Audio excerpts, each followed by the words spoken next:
Welcome to Dumb Love. I'm Sally Brooks. And I'm Jen O'Neill Smith, and this is a podcast about all of the dumb things that we do for love. Dum dum dum dum dum be doo be dum dum dum dum dum dum be doo be dum dum dum dum dum dum be doo be dum wow wow wow wow. So welcome to episode 3. We did 2, and now we're on 3. Oh my gosh, I never thought this day would happen. It's so great. For real, so now we've actually launched and we're on all the places that you can hear us, and we just want to say thank you to those of you who have listened so far. And Yeah. it's been amazing. Yeah, the response has been awesome. I'm really, we're already getting write-ins of your dumb love stories, which are amazing. And we're super excited that you guys are listening and that you're engaging with us. All I want to do is hear other people's dumb love stories. That I'm obsessed with it. Me too. Well, it's funny you should say that. So my dumb love story was probably the first dumb thing that I had ever done for love. This is the story of Robbie the robot. Okay. Is this going to be another Mecaphilia story? No, it's not. But there's going to be a lot of robot stories on here. I guess I'll still want to hear it. Okay. Well, coincidentally, my first childhood crush was the Terminator, which is a robot. Also a robot. So maybe I just have a thing for robots. Maybe I'm a mecaphilia, and I had no idea.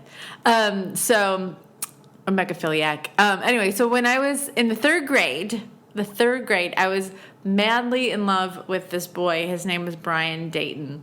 Brian, if you're listening, you have no idea who I am, and that's cool. It's like, why did I just hear my name? Who's Jen? I know. He's like, I don't you'll remember this when I tell you.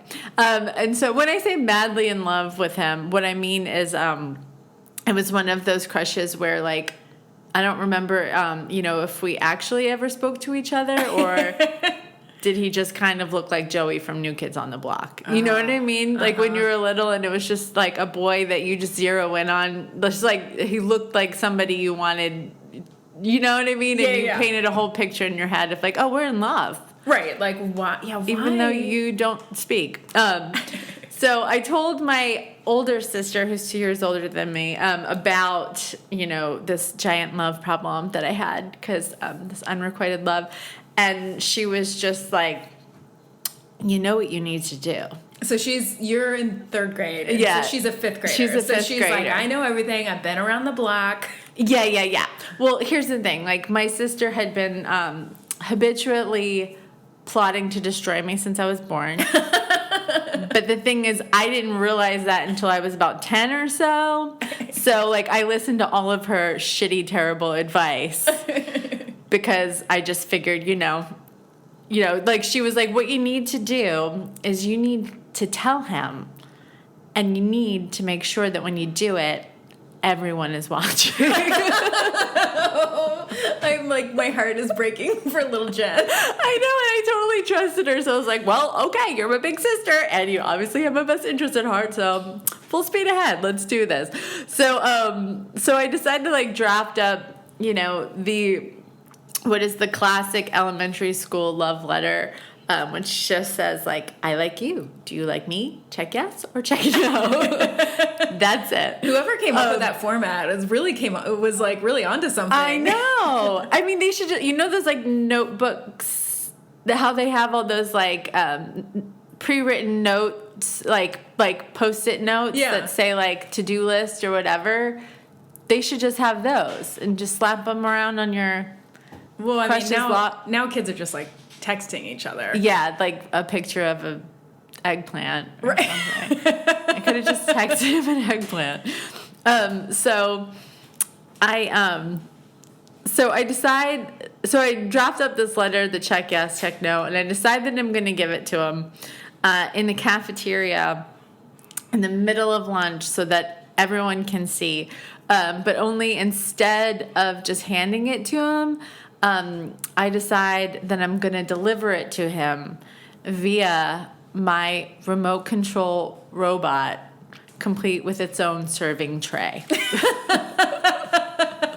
This robot was called like Robbie Jr. or something, and I called it Robbie the robot. So I loved this robot, and so I took it with me to school. Did you love it or did you learn? No, like I loved it as a friend. It was a total platonic, like Robbie. I really I wanted it to do more than it did. It was pretty much just like forward, backward, hello, but I really wanted it to be my best friend, right? Because I was a really weird kid.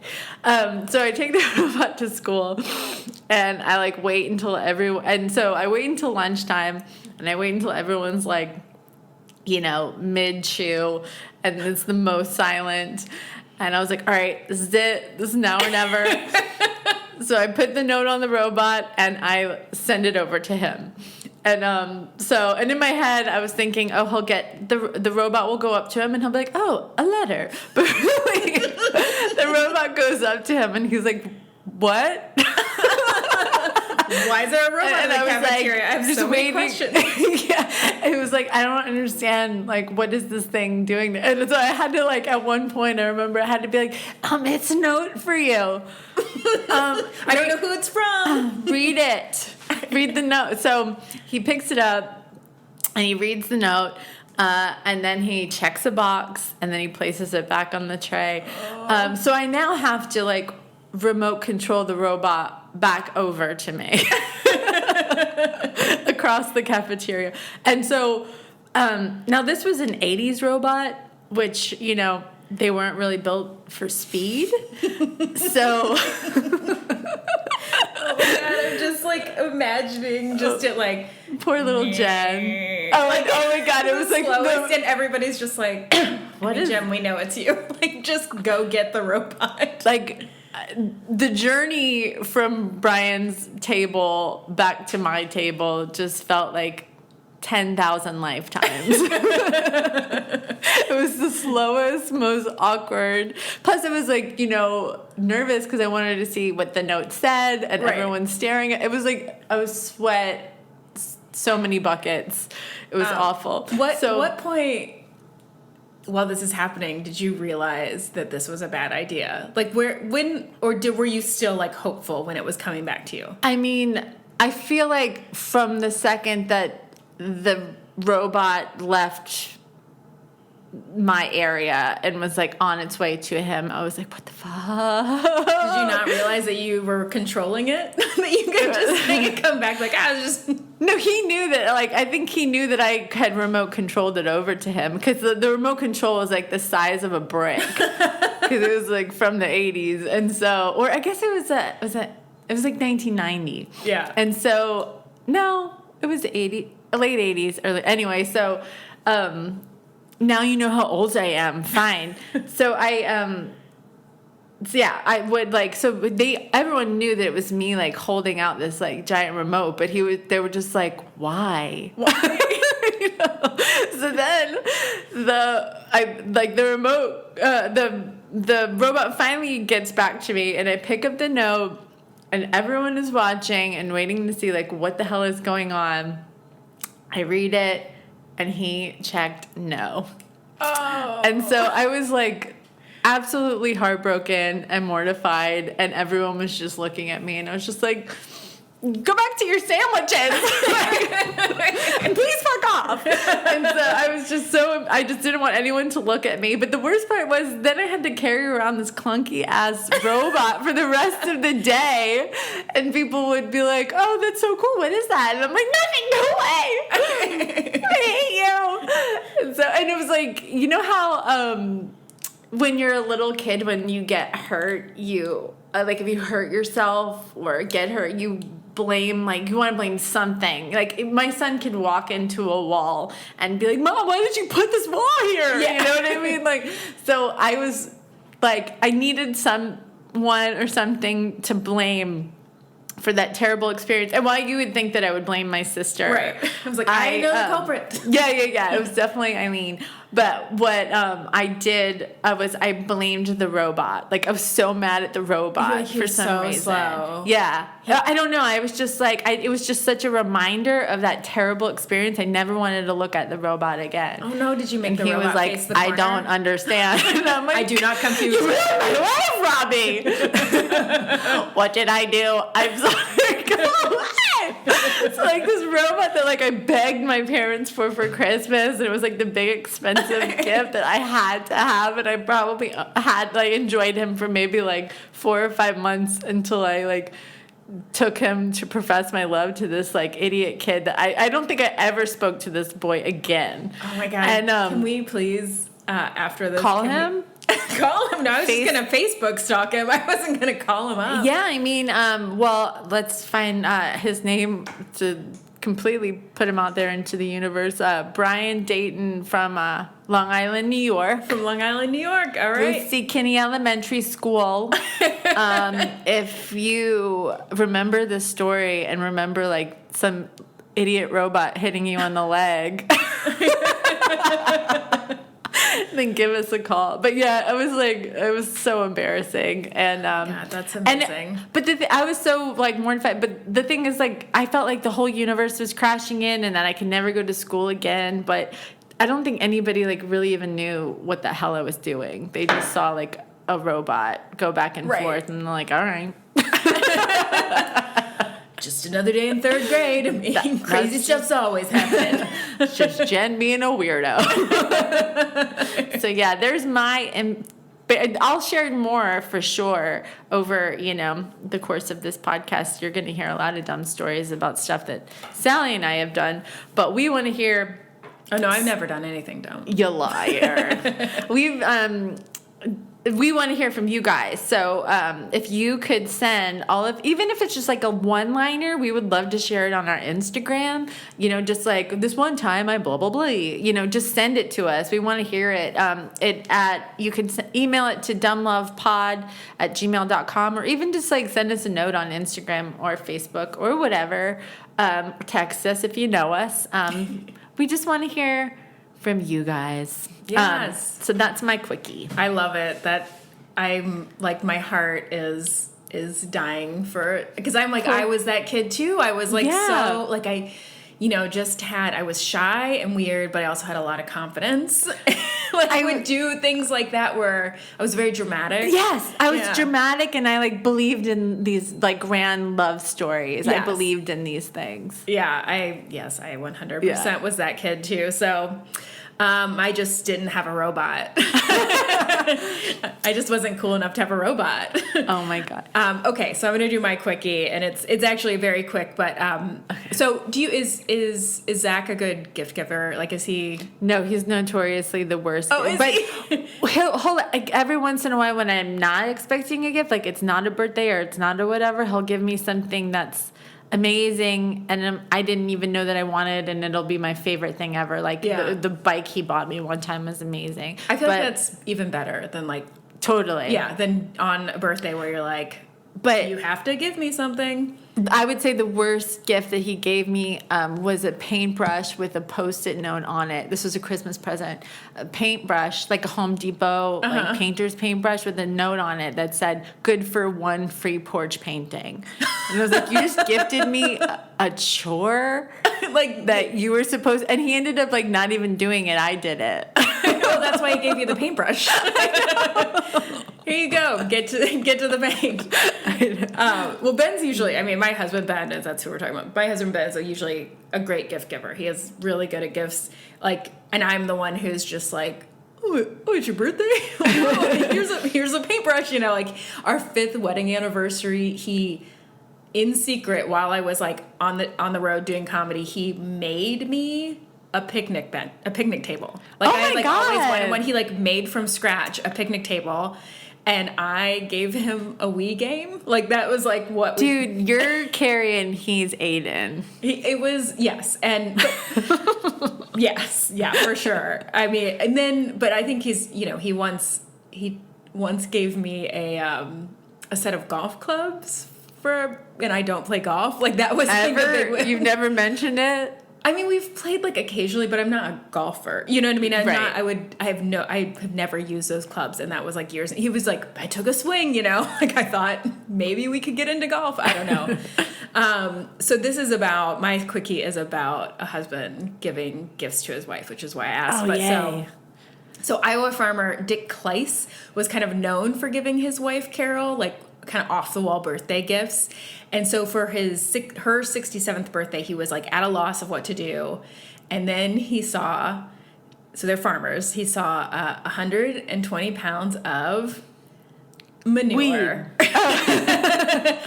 Which makes me just think of like $240 worth of pudding. Oh, yeah. It's like, we were talking about the state last week. It's 120 pounds of manure.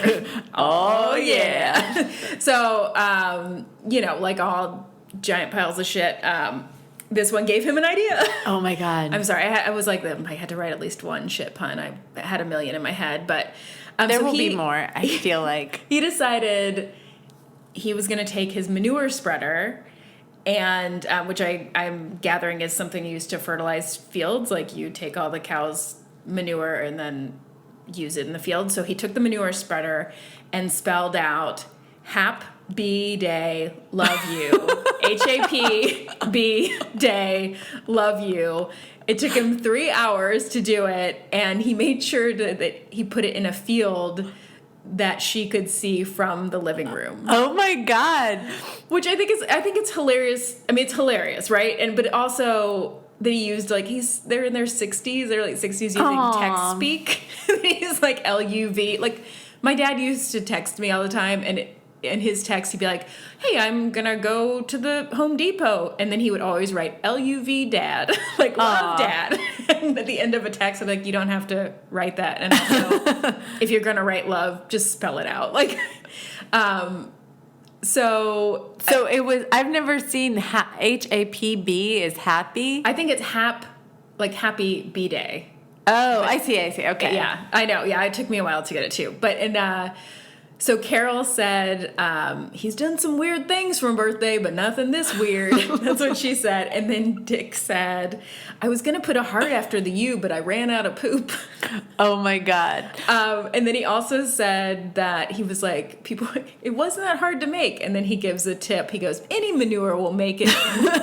Will do. But the good, soft, gushy, warm stuff works the best. It kind of melts the snow. You know, the thing is like the idea of depending on how you're feeling about your husband at the time, the idea of your husband outside shoveling shit for hours, right? It's kind of a gift within itself. It's like, hell yeah. That's so fun. Last year we were on vacation, and I like looked up in the sky, and it said, I love you, J.E. And then I look over at Zach, and he looks at me like, huh? And I was like, what? And then I look back up, and it says Jesus. Like, you little shit. For like 20 seconds, he tried to take credit. Right? And then hope that I never look back up in the sky. That you were so in love. That's awesome. Okay. Hey, Sally. Yes, Jen? Are you ready for my crazy love story? I am really ready for it. Oh my God. So this is probably the epitome of wild, crazy love stories. It's such a big one. It's a pretty famous one. You might have heard it before. There are so many twists and turns to the story that it could be like a 3-part episode, but we don't have time for that, so I'm going to give it to you hard, and I'm going to give it to you fast. All right. So this is the wild and crazy love story of Burt Pugash and Linda Riss. Do you know this one? No. Oh, man. Buckle up. Here's the thing you'll learn about me, Jen, is that even if I have seen this or read about it, like you won't remember. No, yeah, I'm one of those people who like I take in media and then I instantly forget it. Like I could watch a TV show and then you could be like, oh, what just happened on that? And I'll be like, I have no idea. You are like every comic stream. Right? Audience. I'm like, oh my gosh, that joke is so good. I've never heard it before. All right, so tell me your story. Okay, so in 1959 in East Bronx, New York, 32-year-old Burton Pugash, which is funny, we're going to call him Bert from here on out, because I was watching the documentary. There is a documentary called Crazy Love, and every time for the first 30 minutes, every time they would say Burton Pugash, I was like, well, who is Pooh? I thought they were saying Bert and Pugash. So anyway, all right, so 32-year-old Bert Pugash spots a gorgeous 20-year-old young woman named Linda Riss on the street. Linda has like dark hair, porcelain skin, sharp dresser. She's like a knockout. And he immediately says to his friend, like, who is that? Like, I have to have her. I have to have this woman. And he became completely obsessed with like gaining the love of this beautiful woman. So Bert was a very successful lawyer. And when I say lawyer, I mean he was one of those like shameless ambulance chasers. Like he would even do that thing where he would pay off doctors to give, fake diagnoses, whatever like would suit his needs. Like he was really crooked.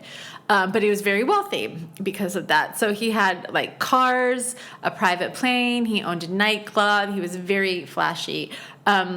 And he wasn't very attractive for standards back then. I mean, like these days, his like lanky body and weak chin would get laid regularly. He'd be the lead singer of some band with like 18-word name. Oh, totally. He would be dating Kate Beckinsale for sure. But back then, not really. So he starts to like wine and dine Linda, and he brings her to the club all of the time. They start dating. And every time she walks into the club, he arranges it so that every time she walks in, he got the band to start playing the song called Linda. Oh, okay. Which is like baller move. So while she wasn't initially I'm imagining her like walking in and be like, oh, I forgot something there, like Lynn. Okay, and then like she walks in, Lynn. Like they start back up. Yeah. Or what if she was like, I never said my name was Linda. So anyways, while she wasn't initially attracted to him, she certainly starts to fall in love with this like flashy lifestyle for sure. Because she was like a poor girl from the Bronx. And her family didn't have a lot of money. But so he soon proposes to her, and she agrees until she finds out that Bert is already married. Bert had been Bert had been married to wife Francine Pugash for about 8 years, and they had a daughter. And he had a daughter with this woman that was born like severely mentally and physically handicapped, which like asshole. Yeah. Like you're just like leaving your wife and poor daughter at home to, go off and live this like flashy nightclub lifestyle. Like go fuck yourself. So, but apparently Francine knew of all of his transgressions, and like she knew he was like sleeping with his secretary. Like he did a lot of shady shit, but she didn't care as long as he stayed married to her. She even at one point called Linda and was like, look, have your affair, do whatever you want, but just know that I'm never giving him a divorce. So like good luck trying to marry him. So Bert, tells Linda, like, no, like, I'm leaving my wife, and he shows her these divorce papers that he had filed. But then Linda was actually smart enough to have a lawyer friend look at the papers, and the lawyer was like, no, these are bullshit. Like, this guy sucks. These are not real like, he's not even a good enough lawyer to make, like, good fake. Like, which I don't know. I'm like, that's not that hard. Yeah. So Linda was, like, pretty pissed, and she just decides to, leave for a little while, get out of town. So she goes with some friends to Miami. And while she's there, she meets this super handsome guy named Larry Schwartz, which she refers to as a real Rock Hudson type, which we later learned to find out that means gay. Right. So, but he's very handsome. So Larry isn't rich, but he's a really good person, and they fall deeply in love. And her friends even say that, like, when she was with this guy, Larry. That was like the only time that they ever really saw Linda show true affection to anyone. And Linda, by the way, was still a virgin and saving herself for marriage. So, of course, Larry was like, let's get married. And so they, he becomes, they get engaged, but Bert is still completely obsessed with Linda, like sending her flowers and calling and going by her house all the time. He reaches out to her family, begs them to help him get her back. And they're just like, listen, dude, there's nothing we can do. She's actually even engaged to another man, so go away. So forever. So when he learns that Linda's engaged, and then, in his mind, he's thinking he's going to get to have sex with her when they get married. So, like, that, it enrages him. And he goes, oh, because he's like, she's going to have sex with another man. It's going to be me, not you. Yeah. What is that, like, the obsession with virgins? You're like, oh, yay, you get to have bad sex? Like, it's woo-hoo. like dogs peeing on things. Yeah, I guess it's Mark your instinctual, not territory. All right, so he gets mad. Oh, so he, like, starts harassing her. He, like, throws rocks through her windows. Like, he's trying to get her scared so that he thinks that she'll come running back to him. He even, like, considers, like, paying someone to beat her up, so that she'll go running back to him. He actually, at one point, was ready. He went to her house with a gun and was going to kill her, but then was like, I can't kill her. Yeah, he's cuckoo. Yeah. He's crazy. So in December of 1958, Linda goes to the 42nd precinct and tells the detectives, like, listen, Bert is threatening me, but surprise, the police refuse to press charges. Like, oh, little lady. Yeah. You're probably asking for it. Did you not have sex with him? I know. This is all your fault. What were you wearing? And then on January 13th, Linda goes to the Bronx Magistrate's Courts and takes out a summons against Bert for harassment, but it's dismissed. Surprise, surprise. Mm-hmm. Then in March, she goes to the 42nd precinct again in the Bronx, and they tell her they can't provide protection until an act is committed. So they can't protect her until he does something. Right. Which is some bull-ass bullshit. And so on Monday, June 15th, 1959, a man posing as a messenger goes to Linda's house and rings the doorbell, and she's all excited, thinking that it's an engagement gift, or a wedding gift. Yeah. So Linda runs to the door, and when she opens it, the man throws lye, which is acid, in her face, blinding and disfiguring her. Oh, no. I know. So it's quickly traced back to Bert, of course. Right, of course. After which he's arrested and he awaits to stand trial. So Linda is hospitalized for months. And in the beginning, Larry, her fiance, the Rock Hudson guy, says that he's going to stand by her and that no matter what. But then, like, as soon as the story is out of the newspapers and all eyes aren't on Larry, he leaves her. Because he's fucking a dick. Larry. Fucking Larry. I was hoping we had a good guy in this story. Nope. No. So then, while on trial, Bert's wife, Francine, finally leaves him. Okay. Finally. Well, so she gets out of there. She was like, okay, I can finally leave him and I know I'll get the money. Right. And Bert decides to represent himself in the trial because he's a lawyer and he's cocky and he's crazy. And so he's like, have you crazy. Heard there's like the saying, so I think you know this, that I used to be a lawyer. I was a lawyer. Oh, yeah. Yeah, so the judge that I used to work for, he would always, I think this is like a common saying, but it's like, he who represents himself has a fool for a client. Oh, yeah. So it's like, if you're a lawyer, you're representing yourself, you're an idiot. You're just an idiot, anyway. Ted Bundy did it, and it was cuckoo. So Bert being like a lunatic, of course, has like all kinds of crazy courtroom antics. Like at one point, he tries to get a mistrial in the courtroom. He takes off his glasses, smashes them, uses the glass from it, cuts his wrists open, and screams, "I love you, Linda."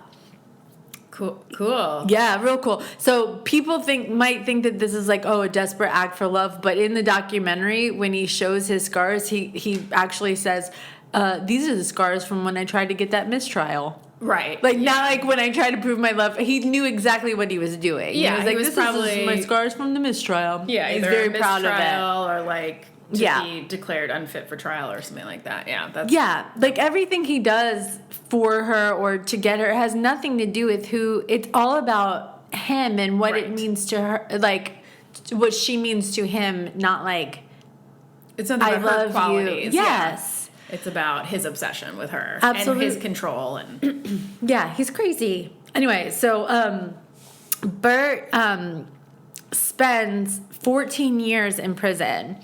And then, and Linda tries to date, but, you know, she can't really get close to anyone. She would go on dates. She would wear these, like, really chic-looking dark glasses because she was very fashionable. Yeah. And so she would wear these, like, really cool glasses and, like, and she, you know, she had an amazing body, beautiful face. Like, her face wasn't disfigured. It was just her eyes. So she could cover them up with the glasses.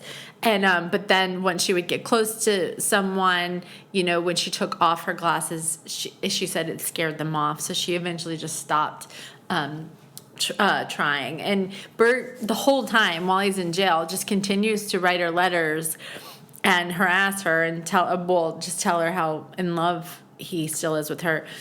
Why are they letting him send her letters? I don't know. Maybe it's because it was the 50s and the 60s. And yeah, I guess. I don't know.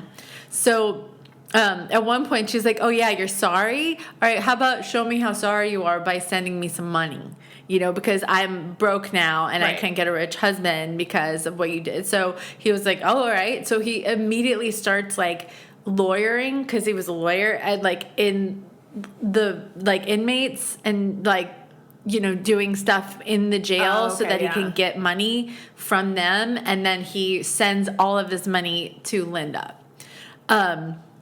So they speak on the phone here and there. And Linda still, though, you know, she's taking money from him, but she is also telling the courts, like, do not let him out of jail. Right. So then they let him out of jail. Right, of course. And, during, so, you know, he's kind of a spectacle, you know, because it's this big crazy story. So he's on a TV interview, and on the TV interview, he again professes his love to her, and then he proposes to her on TV. Linda, of course, is having none of this. You know, she wants nothing to do with them. And then, like, years later, one day at a grocery store, this woman named Margaret Powers, who was actually the police officer who was sent originally assigned to protect her during the trial. Like, she was there, her protection officer.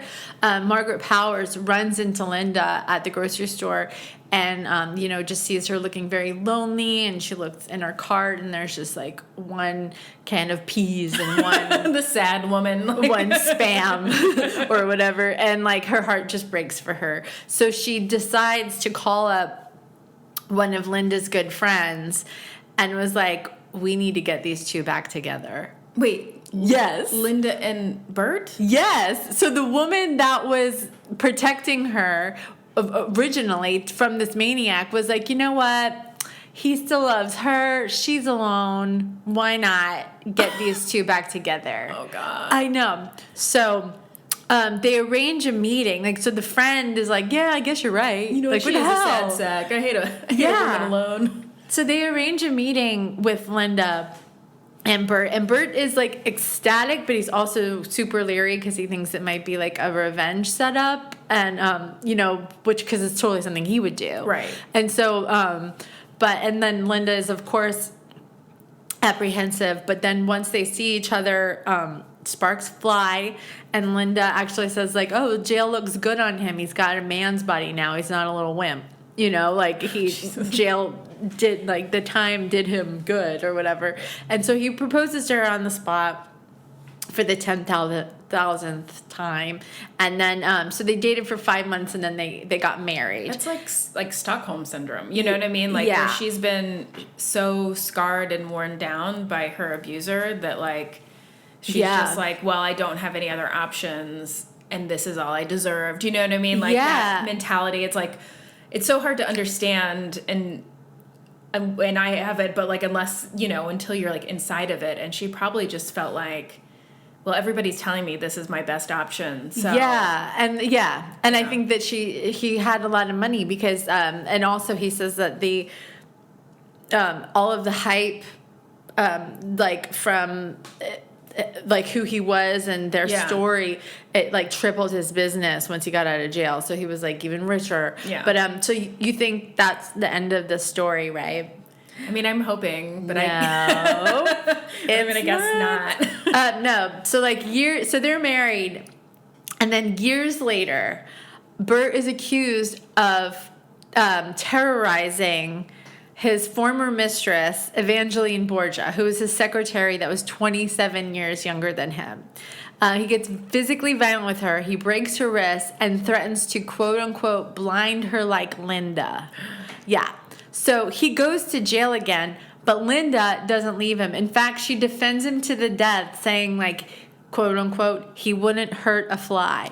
It's like, yeah, he would, Linda, because he did. Like, right? You're blind. You're the fly. In a million ways, you're blind. Like, he blinded you, and what the hell? Yeah, so he's, but yeah, she's just like, not my, so she's just like, not my man. He would never do that. Right, he did it for me because he loved me, but he wouldn't. He was only violent. He only did it because he loved me. Yeah, and she's totally fine with him, like, cheating on her or whatever. And, and then,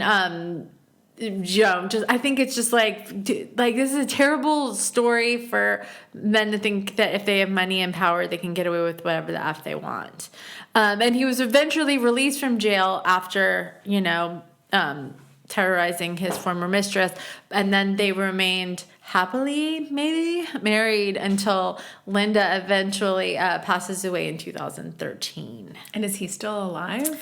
He is still alive. I think, according to Wikipedia. Well, I mean, Wikipedia knows all, so. But yeah, it's pretty effed. It's a crazy story. That is a crazy story. And what's the documentary called? It's called Crazy Love. Crazy Love? Oh, yeah. Perfect. Yes. Right. That was a good one. All right, Jen, I feel like after that, we need a true love story. Yes, one that has a happy ending. I mean, she was happy, I think. She died. I don't know, whatever. Okay, so this is, I would just want to say that this is an incredible story of true love, but it's also kind of sad. So I just want to prepare you. This is going to be I think it's going to uplift your faith in humanity, but also there's some sad parts to it. So, like the Lion King. Actually, it's the story of the Lion King. No, this is a story of Dashrath Manjhi, the mountain man. Have you heard of him? I think I do, but I want to hear you tell it. Okay. Well, yeah, because my version is, I will say, I just want to say before that I actually did read a lot about him because I had never heard of him, but there are so many different kind of variations on this. Like I feel like every article I read had like kind of a different facts. So I only know like 2 sentences about him. Okay. So I'm not sure. I'm not sure story. exactly what I just want to say, like, anybody, if you know this story, I am not exactly sure where the truth lies, but I hope that I'm getting it somewhat right. And also, feel free to let me know if I didn't. You can email me at gmail.com. Okay, so this is Dashrath Manjhi. Also, I want to apologize in advance for how badly I'm going to butcher all of these names. Okay. So in 1959, Dashrath was a poor, landless laborer. So he was a member of the Hindu secluded caste known as the Musahars. And he lived in the Atri block of Gaya, Bihar, which is an Indian state, so in northern India. So just to give you some background, the Musahars are like one of the most marginalized groups in India. They're often discriminated against. I watched this a part of a documentary about how aid distributors will deny these communities like their food rations, or they'll like completely overcharge them. Like say a community is supposed to get X number of bags of rice. That's just an example. I don't even know and then instead of giving it to them for the 25 rupees they're supposed to give it to. They'll like overcharge them and give them less than they're supposed to get. And they mostly live, the Musahars mostly live in the state of Bihar, which is, and then they work in the stone quarries, often as bonded laborers. And some estimates are that like as many as 85% of some of the villages of Musahars suffer from malnutrition. And many don't have access to health centers. And so a lot of like times curable diseases are fatal. And so these people, they don't own land. They're kind of like the lowest caste. And so they're just outsiders. And so where is the member of the tribe that Dashrath was in. So he was, Dashrath lived, it was very rocky terrain. So his portion of this village of Gelhor was, it was divided in half. So it was his portion where all of the Musahars lived, was cut off from all of the basic facilities by this 300-foot tall mountain that spanned like miles. So just think of like a very tall rocky cliff that went really long. So to get to the other side, the road went around the mountain, and it was like 60 kilometers. So like, I think it's like 40 miles. I don't know. I should have done that. You know what? Learn kilometers. Okay. So 60 kilometers around. So all of the like school, the hospital, running water, everything was on the other side of the mountain. So people, all of the men, worked on the other side of the mountain in the fields of the people who owned the land. And so they would have to climb this very treacherous mountain every day to go to work and then back over to come home. And then the women in the village, including Dashrath's wife, Falungi Devi, would have to go over this mountain pass, this very treacherous mountain pass, to get water and they would bring lunch to the workers every day. So she would climb the mountain, or yes, so he would climb the mountain to go over to where he worked every day and go back, and then she would climb the mountain to go get water for the family, and then also to bring lunch to her husband every day. It's like Free Solo's dream job. What? Just kidding. That was a dumb comment. Oh, I just watched Free Solo the other day. Oh. It's great. Sorry, go ahead. So there, like I said, there's some varying accounts on how this all played out. But in one account that I read, Dashrath and Falguni,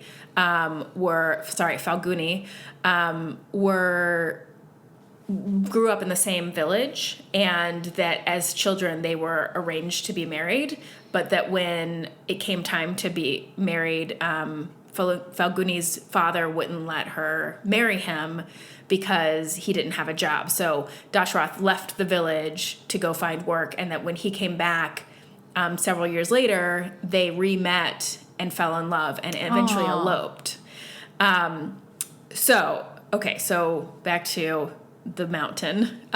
So Falguni would climb this mountain every day, and one day while she was doing it, she fell and was badly injured. And because there was no access to medical care, and on their side of the mountain, and because it was like 60 kilometers around by road, which they didn't have a car or anything, so she died from her injuries. Oh, jeez. So Dashrath was heartbroken, but he was determined that no one in the village was ever going to suffer that same fate. So he decided that he was going to build a road through the mountain. In 1960, he bought a hammer, a chisel, and a crowbar, and he had to sell his goats, which was part of like how he made his living and fed his family, to buy these tools. And so he would climb the mountain in the mornings, and he would chip away. And then he would go to work, and then he would come back at night, and he would start chipping away at the mountain. And he later said, that mountain had shattered so many pots, which like people would go to get water, and they would shatter these pots to get their water in. And it claimed so many lives. I could not bear that it hurt my wife. If it took all my life now, I would carve a road through that mountain.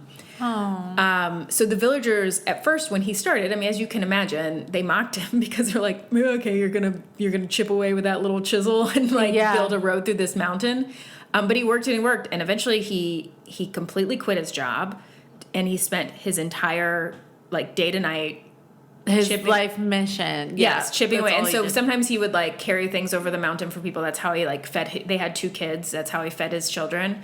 And then about 10 years in, people were like, "Oh, he's like making progress. There's like a cleft in the mountain," and they began to help. People would like bring him new tools, and some people would come and help him. And then in 1982, after 22 years, he finally broke through the last thin wall of walked and walked to the other side of the mountain. Oh my gosh. And so he had carved a road that was 360 feet long and 30 feet wide. And at some places, I think I read that it was like 22 feet high. So he like carved this. We'll put pictures on Is it our still Instagram. there? It's still there. Oh, I so want to go see it. so the other side of the mountain with like doctors, jobs, and schools were now just 5 kilometers away rather than 60. So people from 60 villages around could use the road. And children started calling him Baba, which is like the revered man, because they could now get to school. All of these kids could get to school. So he did this in 1982, but that wasn't like the end of his like advocating for his village and his wife. He actually walked to get government attention. He walked from his village all the way to New Delhi and along the train track to petition the government to like pave the road and also to connect it to the main road. And also he asked for water, a school, and a hospital for his people. And he eventually like became a folk hero. In India, people. Yeah. Like at one point he was at I'm not exactly sure who the person is, but so he was talking to the government leaders and the, let's say, prime minister. I'm pretty sure that's not how their government works, but got up and gave Dashrath his seat, and that was like a huge thing because he is this like lowest caste of person, and so that was like a huge just a huge symbol of like, you're revered. And the government actually rewarded him with a plot of land for all of his work, and he immediately donated it back so they could build a hospital. And then it took 30 years, but they eventually did pave the road.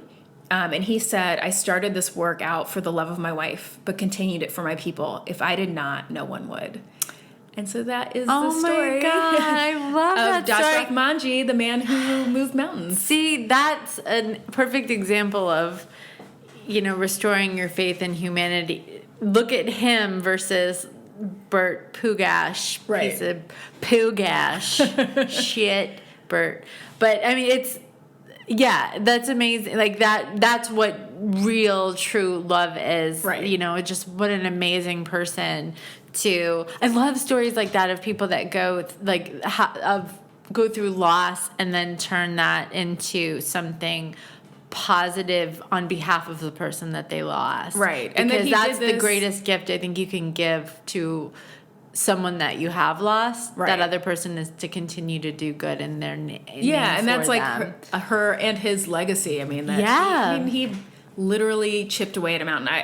We'll put pictures on our Instagram, which is Dumb Love Podcast, and you can see like, I mean, it's like what is crazy is that it should have been done. It could have been done in like 2 days with dynamite, but the government wouldn't do it. Nobody would help them because these are like set aside people and very poor, and they couldn't own land, and so they didn't matter. And he was like, no, they matter. These people matter, and they matter to me, and they are people, and they deserve access to all this stuff. And it's just it's amazing. It's amazing. And then you're like, oh yeah, my life is so easy. Oh man, I feel like I really want to just go ahead and roll into because this kind of ties in with we do something that's dumb and something that I love. I feel like this story kind of ties in with what I was going to do for something dumb. For something dumb, I was going to do. I want to just very quickly, because we all know how horrible it is, but just the something dumb this week for me is and for all of humanity are the detention camps in Mexico at the border right now. In the U.S., I guess, at the border, and the children that are being separated from their families and the horrific condition that the children are living in right now. It's a true nightmare, and I'm ashamed of our administration and our country for letting this happen. But the something that I love are the people, like the story you just told, that are stepping up and helping and doing what they can, and we really can make a difference.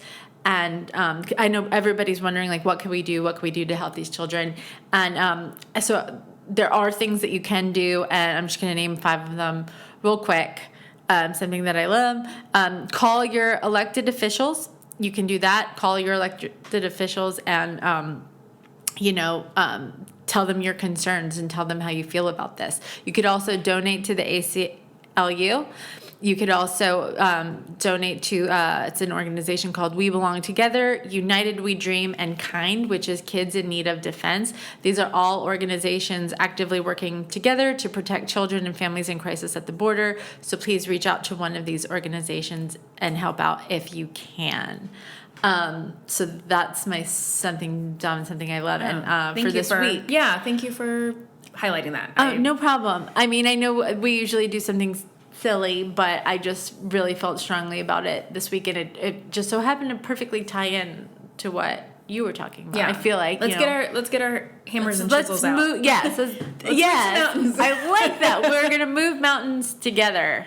Hammers and chisels. Well, I mean, how do I follow that, Jen? Well, it's like you just got out and refresh. Let's press the reset button now. Say something dumb. I'm like, my air conditioner's not cold enough. I dropped my ice cream cone on the ground and I was real pissed. It was so dumb. Well, my dumb and my love this week, I just wanted, we talked about it at the beginning, but I really am loving doing this podcast. Me too. We're obsessed. Yeah, we're obsessed. We're just like excited that you're listening. We're excited to do this together, and that has been really fun. And we have been, we keep saying like rate and review, and the reason we say that is because obviously like everything has an algorithm, and it's not to stroke our own egos. It's just because more people will see it, the more people rate and review. And the dumb thing I was gonna say, which is just silly, is that we were looking at our reviews, and there's like one. Jen was like, "Oh, somebody, not everybody likes it. There's 1-star review, but that's okay." And I was just like, "Oh, that was my husband." And he just I was sitting right next to him, and he accidentally pressed the 1 star, and he thought it was supposed to swipe up to make the 5. And now every time I see it, I'm just like, Ben, so. You still hate our podcast? And he's just like, I tried to change it. I don't know what to do. It's so funny because so then after Sally told me that, my mom called me yesterday, and my mom was like, I did the thing. I reviewed your podcast. I pressed the 1, and then I pressed the 2, and then I pressed the 3, and then I pressed the 5. I think I did up to 5. And I'm like, Mom, I think you just gave us like a 1 star, a 2 star. But I don't know if she did. She's like, oh, she felt so terrible. She knew, like, she like, and I'm sure Ben does. They just want so badly to support us. It's like the people that love us the very most. We're just like, oh no. That's kind of how love usually is. You're hurt the most by those closest to you. And now you guys just have to make it up to us. With your good reviews. Yeah. So anyway, thank you guys for your support, because we're enjoying doing this, and we hope you guys are enjoying listening to it. And thank you guys so much for listening, and get out there and do some dumb stuff for love. Dum dum dum dum dum.